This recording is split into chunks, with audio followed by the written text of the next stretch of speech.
She thought the old woman was just another patient, slow, confused, and easy to mock. The nurse rolled her eyes, spoke down to her, and even laughed behind her back. She didn't care who was watching. To her, this was just some poor black grandma wasting time in a crowded clinic. But what she didn't know was that the woman she was mocking had a son.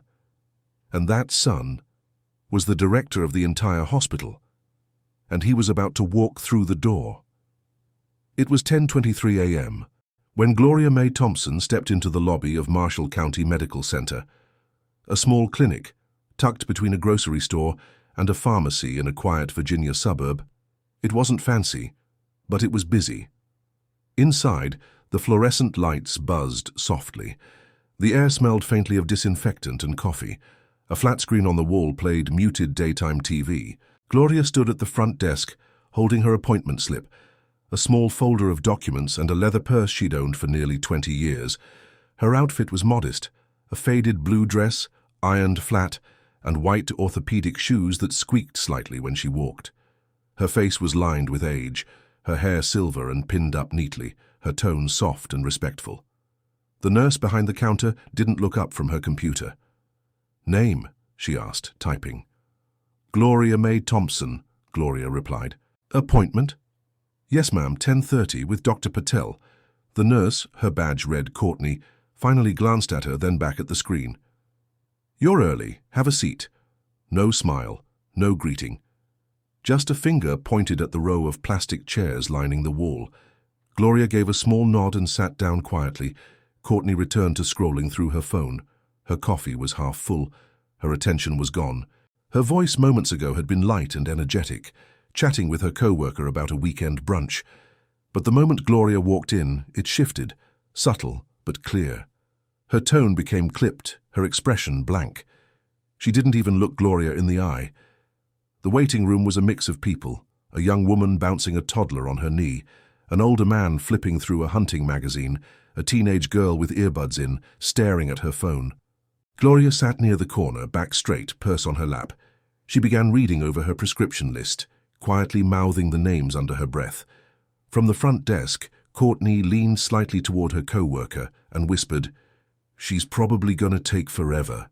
You know how they are. Can't hear, can't understand, but full of opinions." Her co-worker stiffened but said nothing. Courtney smirked and added, "Like, you're in a clinic, not a family reunion." Gloria, sitting barely 15 feet away, didn't seem to hear. Or maybe she just chose not to. More patients were called back. Courtney barely acknowledged anyone as she called names, often mispronouncing them or skipping formalities entirely. But when Gloria approached again, cautiously, asking if her name had already been called, Courtney raised an eyebrow. "Ma'am, we're running behind," she said, dragging out each syllable. "Just have a seat." Gloria apologized. "I didn't mean to bother. Just have a seat," Courtney repeated with a smile that didn't touch her eyes. As Gloria walked back to her chair, Courtney let out a chuckle and muttered, not quietly enough, "She thinks she's the Queen of England or something." The young mother nearby looked up. She glanced at Gloria, then at Courtney, frowning. But Courtney kept talking. "I swear if I get asked one more time about an appointment that ain't even late yet." She looked up to see if her co-worker would laugh. She didn't. Gloria, meanwhile, just sat back down, her eyes on the floor. She'd spent her life learning how to swallow things. Words, looks, disrespect. She had marched in protests in the 60s. She had raised 2 sons alone after her husband passed. She had worked as a cleaner, a caregiver, a seamstress, anything to make ends meet. And now all she wanted was to keep her blood pressure in check so she wouldn't have to burden anyone. But still, that old feeling crept in. That feeling of being small, of being brushed aside, of knowing she wasn't welcome, even when she followed every rule. At 10:42, the clinic doors opened again with a soft whoosh. A tall man stepped inside, checking his watch. Black suit, no wrinkles, designer glasses, crisp white shirt, shined shoes. He carried himself with quiet confidence, not arrogance, just clarity. The badge clipped to his blazer read, "Dr. Julian Thompson." Hospital Director Courtney looked up briefly, then did a double take. She recognized him immediately. Everyone in the building knew who he was. He ran the place. He didn't come to this wing often. too busy with meetings, inspections, upper-level management. Julian scanned the room, then his eyes locked on Gloria, and everything changed. He crossed the room in 5 long strides, stopping in front of her. "Mum," he said, voice rising in surprise and concern, "what are you doing here?" Gloria looked up and blinked, then her face softened into a warm smile. "Julian, baby, I told you not to fuss, I just had a little checkup. You didn't call me. You were working, I didn't want to distract you." He shook his head. "You're not a distraction. Come on, let's get you taken care of." He turned toward the front desk. Courtney's posture straightened. She forced a smile. "Good morning, Dr. Thompson," she said quickly. "Why has my mother been sitting here for 15 minutes past her appointment?" His voice was low, but there was a sharp edge in it now. "We're, just running behind," Courtney stammered. "She didn't check in properly." "I watched her check in," he interrupted. "She was polite, patient. You had more than enough time to call her name." Courtney opened her mouth, then closed it. Julian looked around the waiting room. "Has anyone here noticed how she was treated?" The young mother with the toddler raised her hand slowly. "I did," she said. "That nurse, she was really disrespectful." Julian nodded. "Thank you."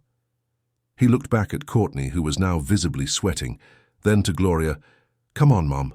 I'll walk you back myself."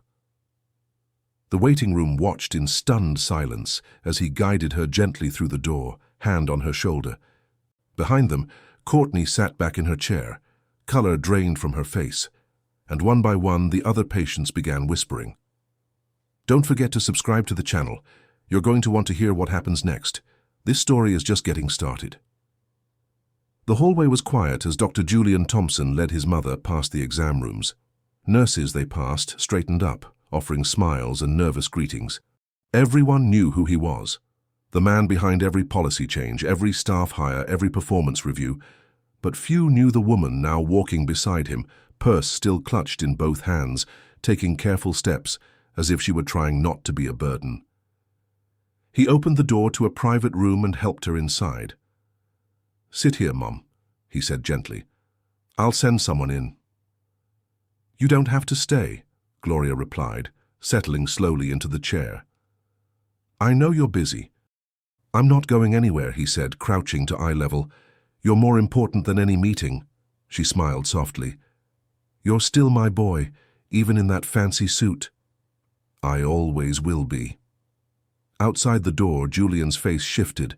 The warmth disappeared. His jaw tightened. He turned sharply and walked back toward the front. Courtney was still seated behind the desk when he returned. She pretended to be on the computer, but her fingers hovered nervously above the keyboard, motionless. "Step into my office," Julian said, not loudly, but with authority that couldn't be ignored. Her heart dropped. The hallway seemed longer now.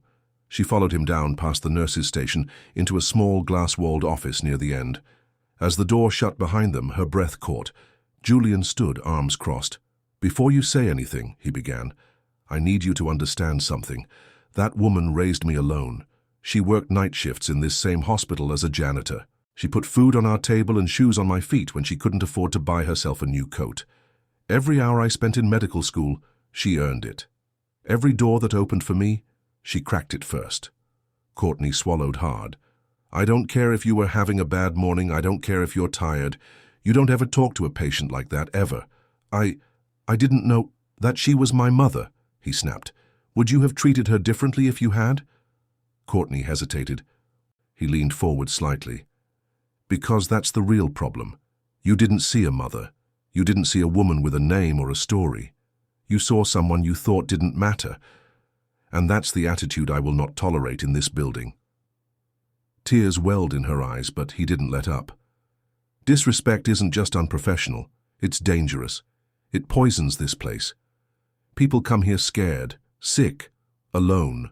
And instead of offering comfort, you gave them judgment." She tried to speak, but he cut her off. "You're suspended, effective immediately. HR will follow up with next steps. For now, turn in your badge and go home." She stared at him, stunned.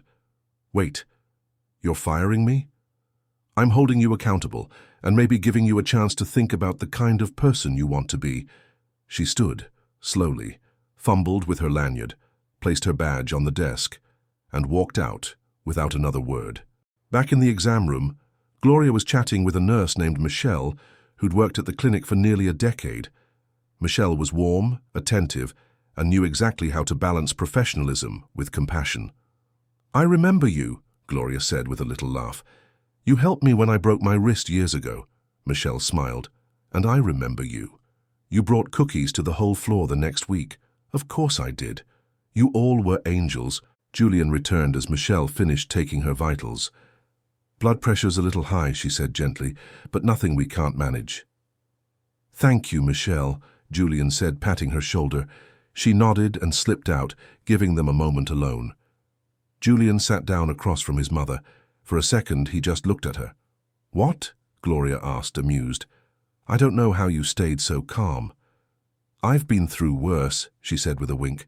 "You learn to pick your battles." He shook his head. "I should have been there sooner." She reached out and touched his hand. "You were there when it mattered." He didn't answer, just gave her hand a gentle squeeze. Later that afternoon, word of what had happened spread through the hospital like wildfire. Staff who had never spoken to Gloria before now approached her with kindness. Not because she was the director's mother, though some were surely motivated by that, but because something had shifted. The tension in the air had cracked. People had seen what disrespect looked like, and they'd seen what accountability looked like too.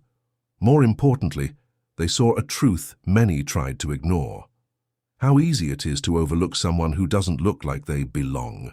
How quickly people make assumptions based on age, race, or clothing, and how wrong they often are. 2 days later, Gloria returned to the clinic, this time with Julian by her side from the start. They entered together, and every nurse on duty stood a little taller. The receptionist smiled. "Good morning, Miss Thompson. Dr. Patel is ready for you." Gloria chuckled as she walked in. "Look at that," she whispered to her son. "Red carpet treatment." He grinned. "Only the best." After her appointment, Julian offered to drive her home, but she refused. "I'll take the bus," she insisted, like always. He tried to argue, but she waved him off. "I may be old, but I'm not fragile. Besides, people remember who they see at the bus stop. Reminds them we're still here." He laughed. "You always were stubborn, and proud of it." That night, Julian sat in his office, thinking. He opened his desk drawer and pulled out a photograph, a young Gloria in a nurse's uniform, holding a baby Julian on her hip. He placed it on the shelf behind his desk, right next to his degrees and awards, not as decoration, as a reminder of who built the foundation he now stood on. People talk about power. They think it comes from titles, money, authority. But real power, it's quieter. It's earned, not given. And sometimes it walks through the door wearing an old cardigan and carrying a purse filled with coupons and peppermints. It speaks softly, but it carries generations with it. So next time you see someone who looks like they don't belong, stop and ask yourself, why do you think that? Because the person you're ignoring might be someone's mother, and that someone might be the one who decides whether you get to stay.